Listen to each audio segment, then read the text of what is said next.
parti, c'est bon.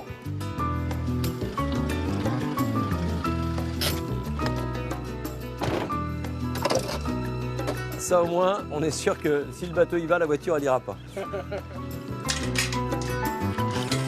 Quand les jet skis sortent, nous on part à la mer. C'est ça. C'est ça. Ouais. C'est un peu la particularité de la pêche de ce soir. C'est qu'on va être seul. On va être un peu seul.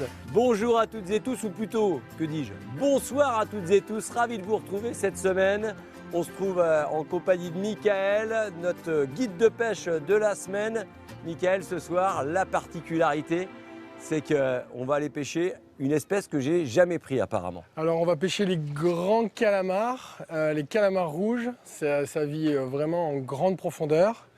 C'est les proies des mammifères, des cétacés, et nous on va essayer de les attraper en grande profondeur. Nous en dis pas trop, Michael, nous en dis pas trop, parce qu'on va avoir une émission, si la météo le permet, qui risque d'être un petit peu chargée cette semaine pour cette pêche itinérante en Méditerranée, puisqu'on pêchera une fois de plus les céphalopodes avec Olivier et son papa du côté de Palavas-les-Flots. On rencontrera également Sandra qui a la particularité eh bien, de fabriquer ses propres turlutes pour la pêche justement des céphalopodes. Et puis pour notre deuxième partie d'émission, on va pêcher les plus gros poissons. Dans un premier temps du côté de Gruissant avec Max. On va aller pêcher les thons sur les chasses. Et enfin, pour terminer, c'est pareil, ça c'est une technique qu'on utilise essentiellement en Méditerranée. Ouais. On va pêcher en traîne lente. On va pêcher en traîne lente, en effet. C'est la technique qui permet de prendre de jolis poissons à certaines périodes de l'année. Mais pour l'heure, allons tenter d'attraper les premiers céphalopodes de l'émission. Le kraken. Allez, c'est parti. On part d'où là? On part de la Londe les Morts, entre Hyères et Bormes. Hier, Les palmiers. pas ce matin. Voilà. Demain. C'est une pêche qui reste très subtile. Malgré leur taille, on sent des fois à peine une tirée de tentacules comme ça sur la calamarette. Je sens que je vais encore pas prendre grand chose. De toute façon, moi ce que j'aime, vous savez, dans les céphalopodes, bah, c'est surtout les manger. Si on pêche bien ce soir, normalement, Tu m'en prépares. on en prépare et on les mangera. On fera pas du no-kill de calamar. On en remettra à l'eau, mais on va en garder. Ouh là là, il est optimiste.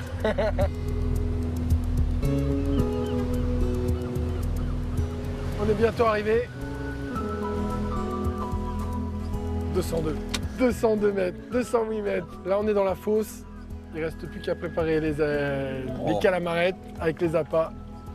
225 mètres.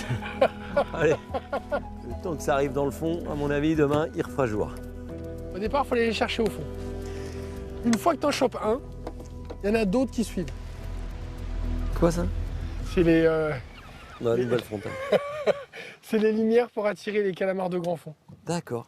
Donc voilà la calamarette qu'on va utiliser ce soir. Ça fait 150 grammes. On va mettre la lumière dessus. Ok.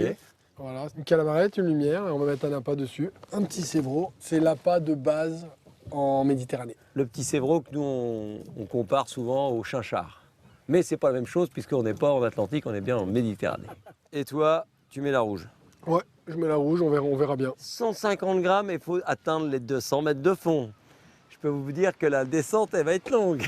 Naturel. Ouais, Donc on va essayer naturel. Et ça va bien descendre, et comme ça les calamars vont nous prendre à la descente, et on ne sera pas obligé d'aller jusqu'au fond. Regardez, de toute façon, on a allumé la lumière. C'est parti. Allez, je te rejoins.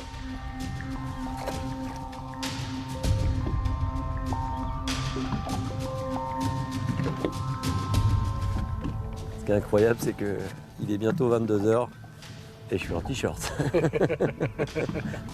Ça y est, ouais. Là, il faut bien essayer de bien sentir la densité de ta calamarette, le poids. Parce que des fois, le calamar, il vient se mettre comme ça, il tire à peine. Et toi, tu montes et tu vas sentir une résistance. Et là, hop, tu moulines. Tu fais pas et tu moulines et il se prend. Alors, David ou moi, le premier? Et un calamar, ça vit où? Comment? Ça vit dans les profondeurs? Ça vit...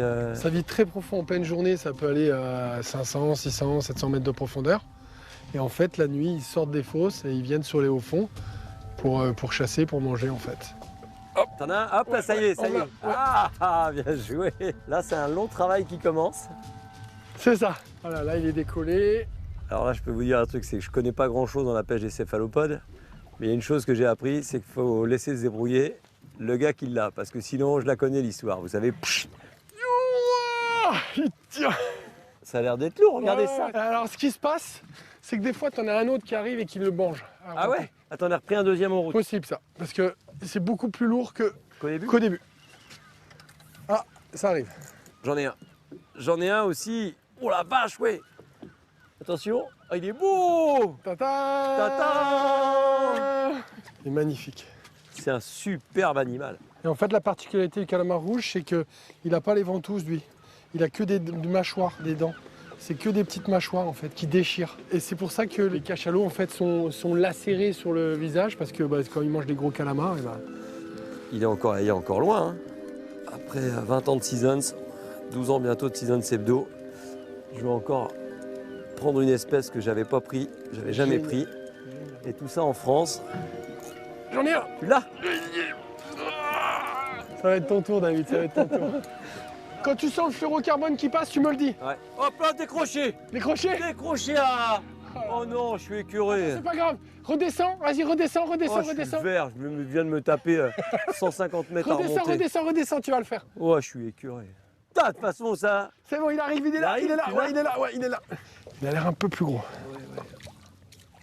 Regarde ça, la flotte que c'est. Le calamar rouge. Bouge pas, bouge pas, bouge pas, bouge pas, bouge pas. Hop, je l'ai. Oh, je l'ai. Oh, c'est magnifique. Je l'ai en direct. C'est magnifique. Je l'ai. Faut que je l'assure. Allez, hop, regarde, me voilà mon premier calamar. Il est beau. Ouais. Ouais, oh putain, je suis trempé. Regarde-moi. Ah putain, arrête tes conneries. Je le verrai plus là. Vas-y, aïe, aïe, aïe, aïe, ouais. Moi, je suis trempé aussi. Hein.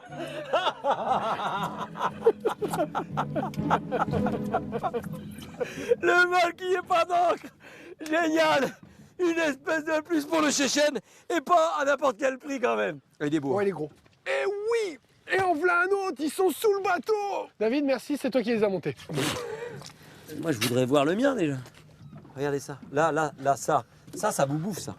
Regardez le bec que ça. Là, vous y mettez le doigt. Je peux vous promettre que vous vous en rappelez. Hein. Je raconte pas de bêtises. Hein. Ça, on va rappeler que ça peut faire des poids et des tailles incroyables. Alors ici, on en a déjà trouvé sur plage mort de 11-12 kilos. Il n'y a pas d'os comme dans la sèche. Non, c'est léger, il a une toute petite feuille.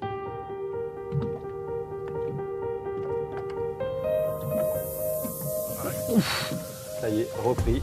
Hop, à la descente, ouais. Tu vois la propulsion, C'est-à-dire qu'il crache de l'eau. voilà, il en aspire, il en recrache. Quand tu vois qu'il fait ouf, la canne fait ça là. Hop là. Hey. Là, on les enquille. Et ça, vous l'avez toute l'année, vous, le calamar rouge? C'est quand l'époque? Vraiment la bonne période pour que les gens s'amusent à le pêcher, c'est juin, juillet, août et septembre. En fait, nous, on attend vraiment des périodes anticycloniques où il n'y a vraiment pas du tout de vent. Oh, il est beau, il est pas vilain, ouais. J'adore cette pêche, moi, elle est vraiment conviviale. On passe un très bon moment, c'est vraiment super. Il essaye de m'attraper, il essaye de me manger, là. Hop là. Un petit bisou de kraken. Va chercher le grand-père. Oh là là, c'est magique. Le v'là, le v'là, le v'là, le v'là. Il a de la chance, il s'est pas fait croquer parce que ceux-là, des fois, il y a les gros qui arrivent là. Ah bah tiens, regarde. Il Ah s'est si, fait hop là. attaquer. Ah, il s'est fait attaquer. Ouais. Tu vois. Il s'est fait attaquer par un autre. Et des fois, tu ramènes juste la tête et les tentacules. Allez, mon petit pépère. Oh, alors, lui, il m'a mis- C'est vrai? Ah, mais regarde, il m'a mis une touche. Ah, c'est bon ça. Les calamarettes, là, j'ai l'impression qu'elles ont des ardillons presque. Au début, ils n'avaient pas d'ardillons. Et les fabricants ont commencé à mettre des ardillons en fait. Ça évite de décrocher quoi. Eh ben, tu sais quoi? Ça tombe bien que tu me parles de calamarettes. Parce que ce que je vous propose, c'est que demain matin, on parte à la rencontre de Sandra, justement, qui va nous parler de calamarettes, ou plutôt de turlute. Zac, zac, zac, zac, zac. Il va arriver. Il est là. Il est énorme. Désolé, j'ai pas fait exprès. Alors là, il y a un steak. Là, il y a un calamar. Oh là là là là là là. Il est magnifique. Le kraken.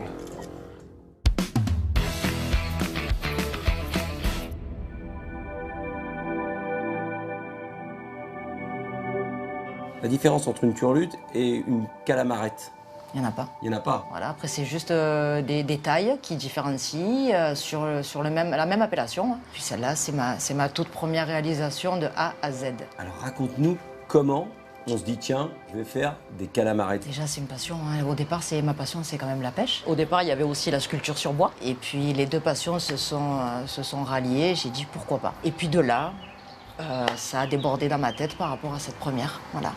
D'accord, mais t'es une artiste. Ben, je pense tenir ça de mon papa, qui était peintre, qui est plus là aujourd'hui, depuis peu. Et voilà. C'était un grand pêcheur. Il m'a fait connaître le port autonome de Marseille. Il m'a acheté ma première canne à 7 ans. Et depuis, cette drogue, il me l'a transmise. Et puis voilà. Et puis c'est au travers de ça que je suis avec lui tous les jours. Et puis ça continue. Et puis voilà, je lui dois. Voilà.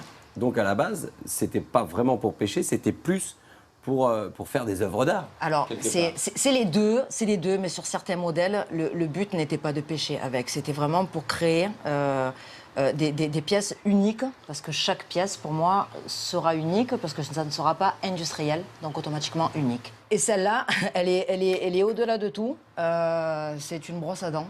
D'accord. Hein, que je devais changer, que j'ai dit, bon, on va pas la jeter, on va lui faire un hommage. Ça, c'est incroyable. Et Tout est faisable. Celle-là, elle a pêché ou pas? Non, mais elles ont pas vu l'eau, ces trois. Hein. D'accord. C'est impossible, je peux pas les perdre. Il est hors de question que je prenne le risque de les laisser au fond, ça là. Après, quand c'est plus considéré comme de l'art, mais plutôt pour aller à la pêche, voilà, il faut une tête plombée, il faut un panier. Ah oui, il y a plusieurs éléments. Vous avez des bases, vous avez des plombs qui sont fabriqués sur demande pour qu'ils s'insèrent correctement dans mes bases, des paniers. Vous avez les tissus de base qui sont achetés au mètre, qui vont être un nacré, d'autres ternes. Des plumes. Évidemment des plumes. Il faut se dire que quand je passe à côté d'une basse-cour, je vais fouiner au sol si je trouve des belles plumes, pour aussi avoir des plumes uniques. Puis surtout les créations uniques qui se font à l'aide de feutres, qui peuvent se dégrader pendant la réalisation et qui amènent à un certain résultat. Et justement, les couleurs, hein, ça pour les pêcheurs, c'est important. Et on en parlera dans les Plus de Season C2 cette semaine. On va rester dans l'univers des céphalopodes puisque vous retrouverez Yanis qui pêche avec tes créations. Vous le verrez, non seulement c'est de l'art, mais aussi ça pêche. Et là, on va aller les voir justement tes turlutes de pêche. Alors les voilà, ça, c'est ce qui pêche. Chaque pièce est unique. Là, j'écoute, je la prends en main. Là, il y a des billes dedans. Oui. Elles sont toutes. Alors, les trois quarts sont bruiteuses et phospho aussi.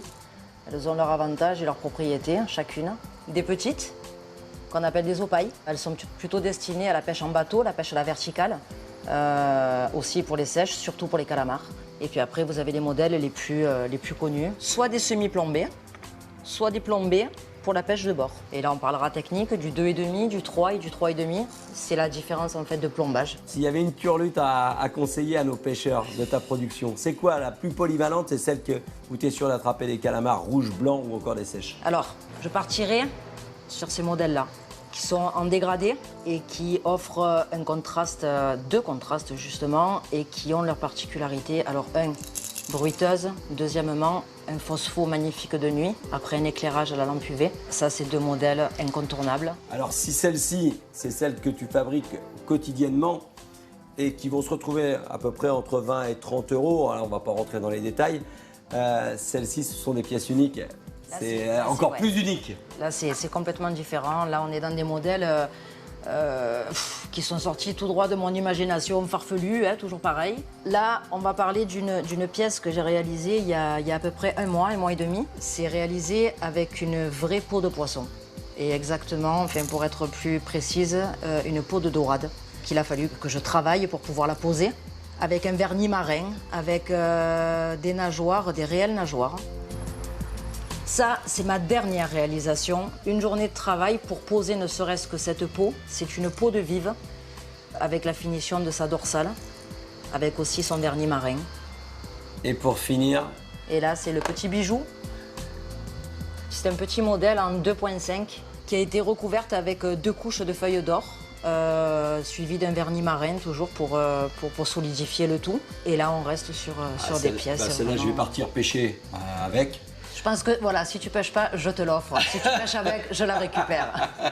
Sandra, merci beaucoup en tout cas. Et puis j'espère qu'on aura la chance de pouvoir pêcher ensemble justement avec ces turlutes de fabrication maison. Merci beaucoup. Merci On va à vous. rester dans l'univers des céphalopodes puisque cette fois-ci, je vous propose de partir avec Olivier et son papa en bateau. Une fois de plus, on va pêcher le calamar ou encore la sèche.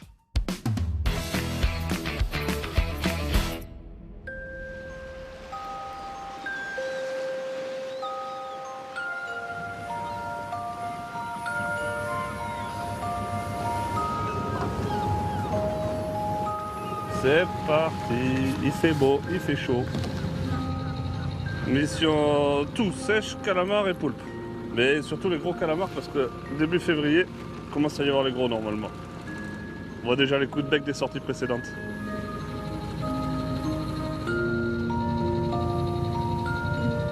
Pêcheur de poulpe du bord, à l'ancienne, avec les bambous et tout.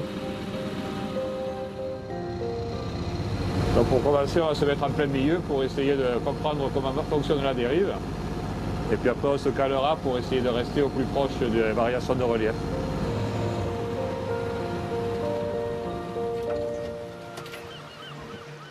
Là, en fait, on a deux techniques.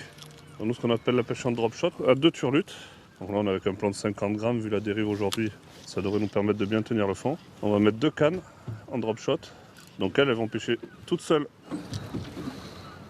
Et à côté de ça, on va pêcher à la main. Où là, ce sera la turlute plombée qui sera notre lest, avec au-dessus une petite turlute comme ça. Donc ce qui permet d'avoir 2 couleurs différentes. On pêche 2 hauteurs d'eau différentes, 2 tailles différentes. Et surtout celle-là, quand elle sera posée au fond, plutôt pour les sèches, il y aura toujours cette turlute au-dessus pour pêcher le cala. Moi, je pêche avec des turlutes de couleurs différentes pour essayer de déterminer qu'est-ce qui leur plaît le plus aujourd'hui.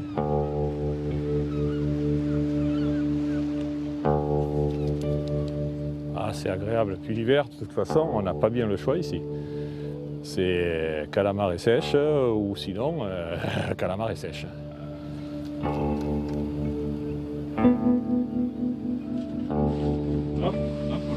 Ça sent le joli calamar.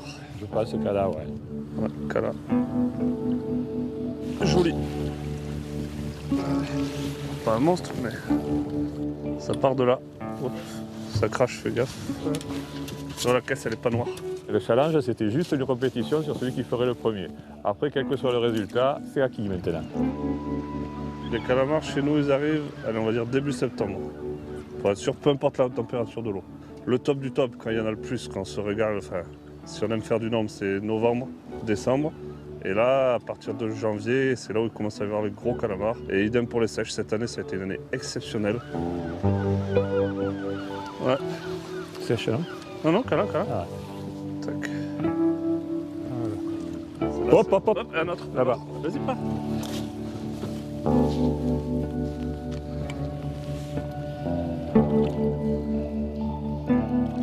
Il faut y avoir égalisé, mais... Attends, il est pas en haut.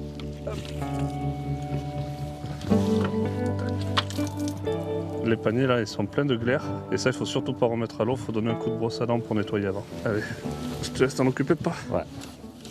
On vient de faire un doublé de calamar. À chaque fois, ça souffle. Dans 90% des cas, il va choper sur la turlute du bas. Ici, là, comme on pêche, il y a 11 mètres de fond. Mais il faut être collé au fond. Collé. C'est pour ça qu'on n'arrête pas, tu vois, à mesure. Moi, j'ouvre le pick-up, je vérifie.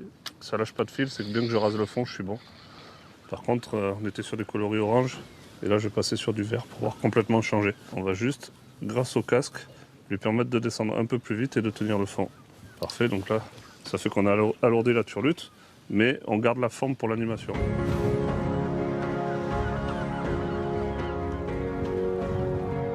Ah, regarde-le, lui. Encore un cala. Hop.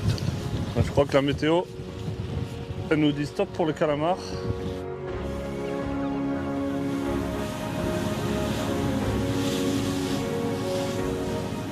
On va essayer d'aller à l'abri, un peu plus au bord, voir si elle est sèche. On est vraiment près du bord, on est sur 3,50 m de fond. Là, c'est là où elle se planque, en fait, elle se cache dans le sable. Et ça doit être des zones de chasse parce que c'est là où on les trouve. Et il y a des moments de la journée où elles sortent. Quand il y a du soleil, souvent on en fait, donc là j'espère que ça va être bon. Les sèches. J'ai ma petite idée parce qu'elles aiment beaucoup le blanc. Ah, c'est turlute bruteuse.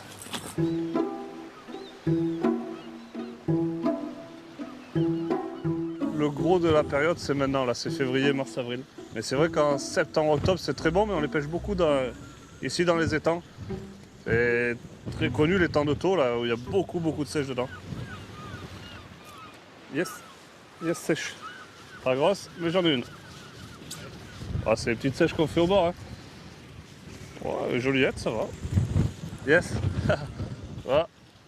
Elles sont là, tu vois. S'il y en a une, on va peut-être s'amuser et arriver à en faire quelques-unes. C'était son anniversaire, là, il n'y a pas longtemps. Alors, attaque. Bon anniversaire. Merci. Ah, je sais pas. Hein. Ça sent le cadeau empoisonné. Tu vois, vu que c'est l'anniversaire, t'es obligé de pêcher avec. Après, mais ça va être une qui marche pas autant. Non, ça va. Non, tu vois. Pas beaucoup qui utilisent, mais c'est des tailles 4-0.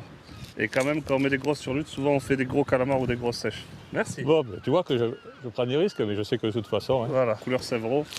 Il a quand même tapé dans le mille. Yes. Sèche. C'est vu la surface hein? Ah, jolie sèche. Et on va voir sur quelle turlute. Donc ça va. C'est pas un cadeau empoisonné qu'il m'a fait. Tu vois, 4-0, la sèche, elle fait la taille de la turlute. Hein. Mais ça lui fait pas peur. Hein. Sèche. La turlute, elle va bien. Allez. Yes. Ça y est, elle s'active. Tac. Et allez. La turlute, elle marche bien, mais le pêcheur, il va bien aussi. Hein. On le voit quand l'eau est bien claire, elle tourne autour comme ça pendant un moment avant de l'attaquer. Donc là, tu vois, là, ça pêche. Une fois que j'ai fait ma pause, je refais une tirée. Ça va refaire avancer la turlute. Hop, le temps que la dérive reprenne, ça va se retendre. Et quand il y en a une, il faudra surtout envoyer des gros ferrages. La sèche, elle va arriver, elle va attraper la turlute comme ça. Et si on la ferre pas, eh ben on va la ramener jusqu'au bateau comme ça. Et quand elle va arriver au bateau, hop, elle va la lâcher, elle va repartir. Il faut bien ferrer. Hop, voilà. Et Celle-là, elle est belle. ah ouais, regarde, c'est une belle sèche. Quand même l'assurer avec l'épuisette. Tac. Ah ouais. Et tu vois, le fait du ferrage, au moins, elle est bien piquée. Une belle sèche de Méditerranée. Et on a de la chance, celle-là, elle n'a pas craché, elle n'a pas refait le bateau.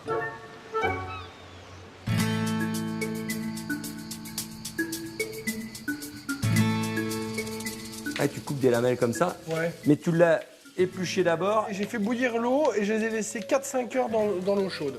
4-5 heures dans l'eau chaude. Fais bouillir l'eau. Ouais, T'éteins l'eau. ouais, Et tu les mets 4-5 heures dans l'eau. ouais, voilà. Un peu de tomate. Tomates, oignons, ail, échalotes, du vin blanc, du sel et poivre. Ça a l'air bon. Moi, je vais pas pouvoir attendre.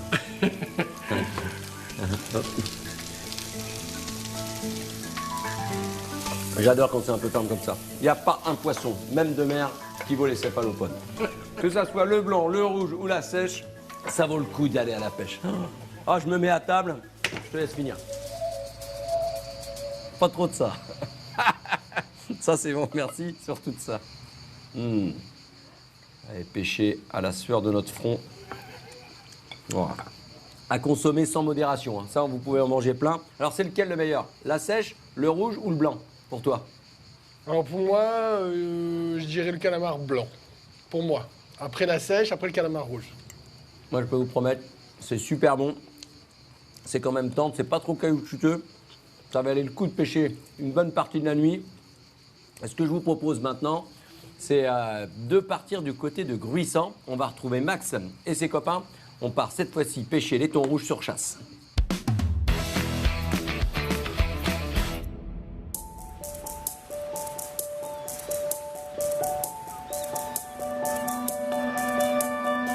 Allez, on est parti. Bon, apparemment, il y a des infos. Hein.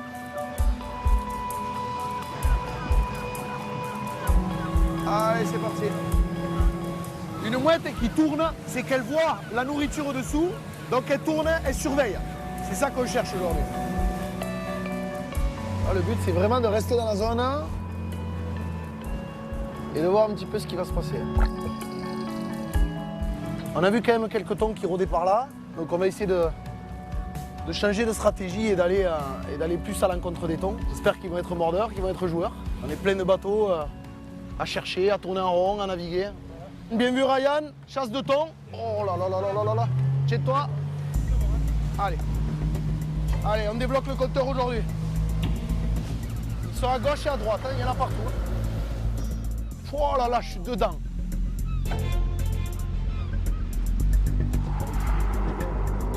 Oh, ici, il a pris. Oh, il a de la bouche, quoi. Ah, il me l'a pris vraiment au ras du bateau. Il suivait.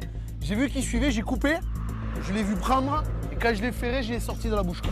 Vas-y un peu. Wow. Il vient à nous,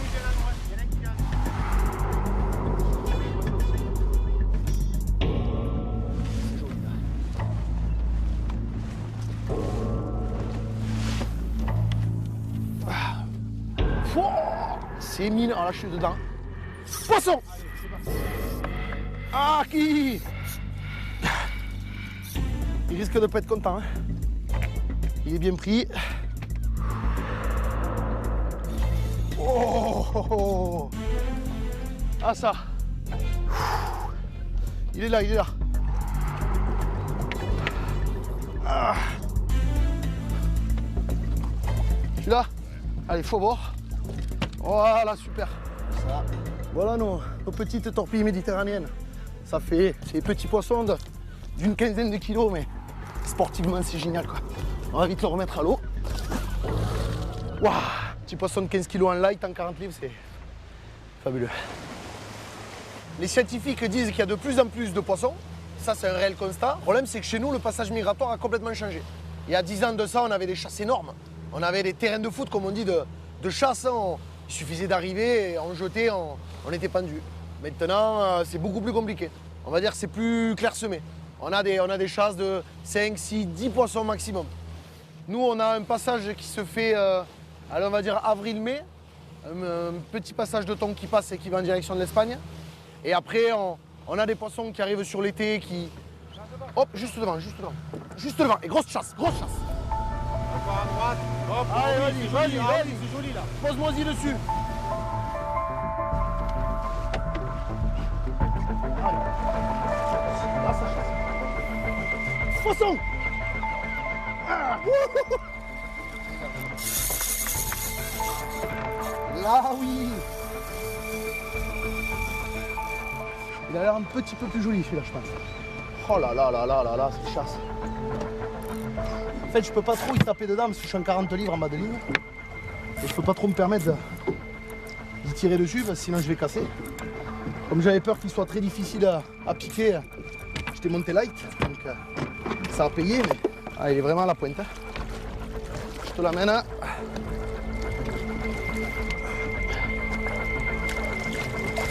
Tu l'as, Papa Ryan. Deuxième poisson qui doit être un petit peu plus joli, il doit faire 25 je pense, 25 kilos. Allez, on va le remettre à l'eau. Hop. Impeccable. Ah, il fait tiède, hein. Ah ouais, t'as les vifs là. Pendant que nous, on était en train de présenter les fameuses turlutes avec Sandra, eh bien notre ami, notre guide de pêche, Mickaël, ce matin, t'es parti tôt pour aller faire quelques vifs pour assurer un petit peu et gagner du temps surtout pour cet après-midi. Exactement. Je suis parti à 6h, je démarré. Pendant 1h30. Fait une dizaine de vifs. Et c'est quoi comme vif? Du sévreau, du chinchard ou du gascon, ça dépend où on se trouve en France. On a 8 vifs, ça fait 8 touches, 8 poissons. On va en décrocher un, allez, 7.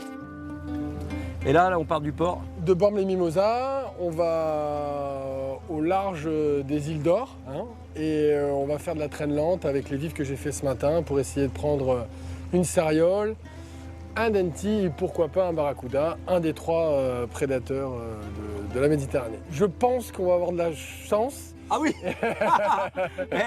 Pour la petite histoire, s'il me prend une céréole, si on fait une céréole aujourd'hui, ça voudra dire qu'on aura fait 2 espèces dans cette émission que j'avais jamais pris.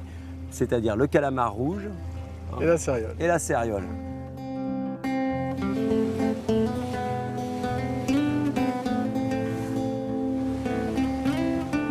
Et dans un premier temps, tu repères un petit peu si... Ouais, je regarde s'il y a de la vie au sondeur.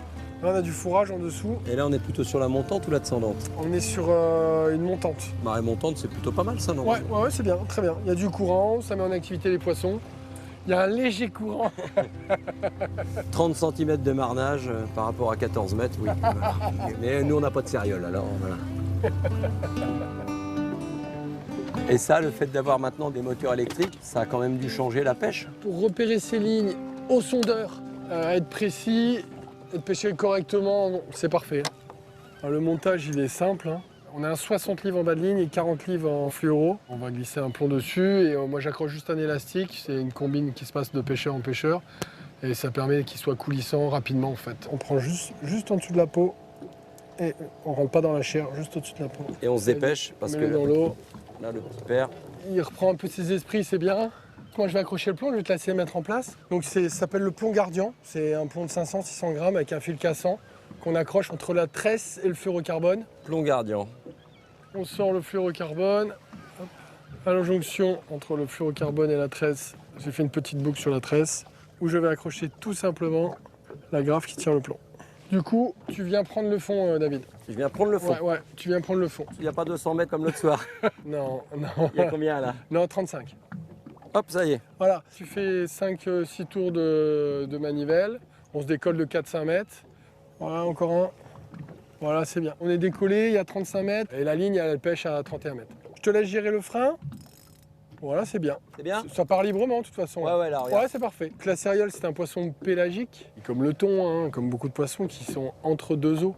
Donc c'est bien de mettre une canne au fond et de mettre une canne entre deux eaux. Eh ben, c'est parti pour la deuxième, entre deux eaux. Là, on va laisser 30-40 mètres de fil et après on va clipser le plomb. C'est quoi comme plomb ça? C'est des plombs italiens.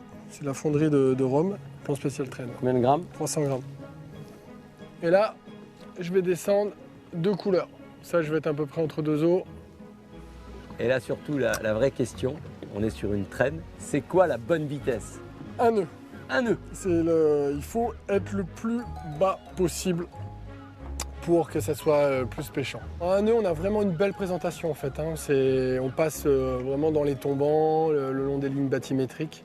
Maintenant, il n'y a plus qu'à attendre et de croiser la route de Madame Céréole, ou de Monsieur Danti, ou de Monsieur Barracuda. Et toi, qu'est-ce qui te passionne? Et pourquoi ça te passionne, la pêche de la céréole? Ce que j'aime dans la céréole, c'est vraiment une combattante. C'est puissant du début à la fin, comme le thon, hein, c'est plus court. Et tu peux la pêcher dans 20 mètres d'eau, comme dans 200 mètres de profondeur, avec différentes techniques de pêche. Voilà. Mais l'hiver, ça peut se pêcher dans plus profond avec d'autres techniques. Avec d'autres techniques, ouais. On peut tout faire, en fait. Il faut prendre ce que la mer offre, en fait. Et voilà, il faut réussir à s'adapter. Ça reste des pêches d'opportunistes. Là, on est en train de pêcher. C'est vrai, on pêche en traîne lente, on cherche vraiment un poisson ciblé. Et puis, ça peut être autre chose. La Méditerranée est vraiment riche. C'est très intéressant. On a une multitude d'espèces. On peut faire de la dorade coryphène, on peut faire du mérou, on peut faire de la céréole, on peut faire du pag, on peut faire de l'espadon, du tassergal. La lige, le tassergal. Il y a de la bonite, de la tonite, de la pélamide. Ah, ça y est, il s'emballe. Il va nous faire croire qu'il y a des lieux jaunes aussi ici en Méditerranée. C'est ça le propre d'un guide, hein. C'est aussi de motiver ses troupes. Départ. Poisson. Vas-y, prends. Faire un petit coup. Ouais, c'est bon. Vas-y, commence à pomper. Commence doucement mais sûrement. Très bien. J'espère. Très bien. T'es pas tanké, hein? Je sais pas. Vas-y, pompe, essaye de... Non, attends, bouge pas, j'arrive. Allez, vas-y. Serre pas trop, mais vas-y, pédale. Tu me dis si je vais pas trop vite. Non, c'est bon là. C'était près du fond. Ça a bien mis des coups de tête au départ. Et puis après, comme une vieille qui serait tankée, sauf qu'ici, c'est plutôt des mérous. Pompe court, mais vas-y, mets une pression et il va sortir. Ouais, c'est bon, c'est ressorti. Ouais. Allez, Doucement, mais sûrement. Hein. voilà, il arrive. Me voilà. Alors, il y a le plomb, je vais te récupérer le plomb. Voilà le plomb. Allez, hop, vas-y, vite. Ouais. Regarde, c'est la première fois que je prends ça de ma vie. Oh la gueule! C'est un mérou. Incroyable. Bon bah bravo, on a réussi à le sortir quand même. Oh là là, c'est pas ce qu'on était venu chercher, mais regardez ce poisson! Quand tu m'as dit, viens, on va faire l'émission, pas de problème. Je te dis, qu'est-ce que tu vas me faire prendre des espèces que t'as pas pris? Céréole ou calamar rouge, je m'attendais pas du tout à un mérou. Et là, on attrape un mérou. On va le rappeler, c'est une espèce qu'on n'a pas le droit de garder, ça arrive. Et là, on va tout faire pour relâcher ce poisson. Il faut le dégonfler, sinon il repart pas. Ah ouais. Vous entendez le bruit? Là, on est en train carrément de le dégonfler.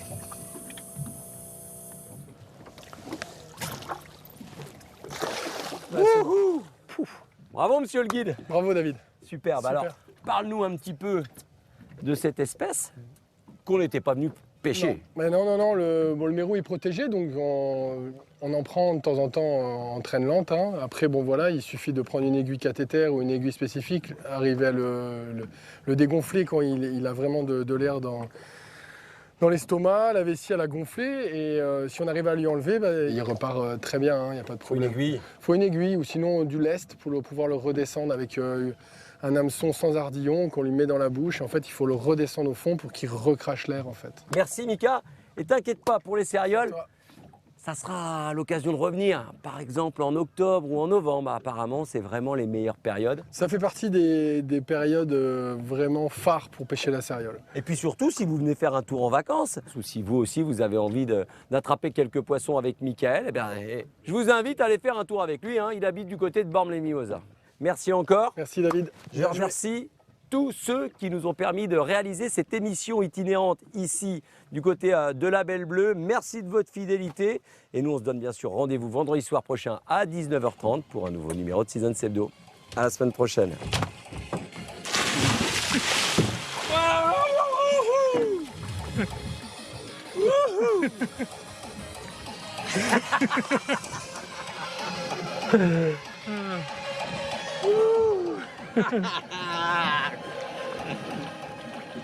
Ah.